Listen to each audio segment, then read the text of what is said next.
Ils avaient disparu des chaînes d'assemblage il y a 10 ans. Aujourd'hui, les Canadair reprennent vie, pièce après pièce, dans cette usine du Canada. Voici l'avion numéro 1. Vous pouvez voir la partie intérieure de la coque. Les équipes travaillent à compléter la structure interne.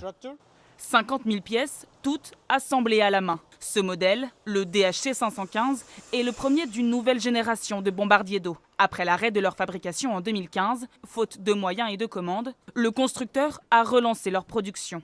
L'augmentation de la température, l'augmentation de l'intensité des feux de forêt augmente la demande. Donc, c'est l'effet combiné du remplacement des premières versions, mais aussi l'augmentation des feux de forêt qui augmente cette demande-là. Une quarantaine d'appareils ont été commandés par plusieurs pays européens et des provinces canadiennes. Le premier doit être livré à la Grèce début 2028. L'entreprise est aujourd'hui la seule au monde à produire ce type de modèle. Une dépendance dont tente de se défaire la France. À Toulouse, cette start-up transforme des avions de transport déjà existants en bombardiers d'eau grâce à des flotteurs.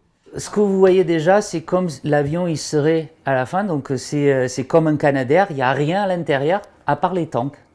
Donc on a enlevé tout ce qu'on n'a pas besoin pour essayer de gagner un maximum de poids et du coup de pouvoir mettre de plus en plus d'eau. Objectif, réduire les coûts et accélérer les livraisons.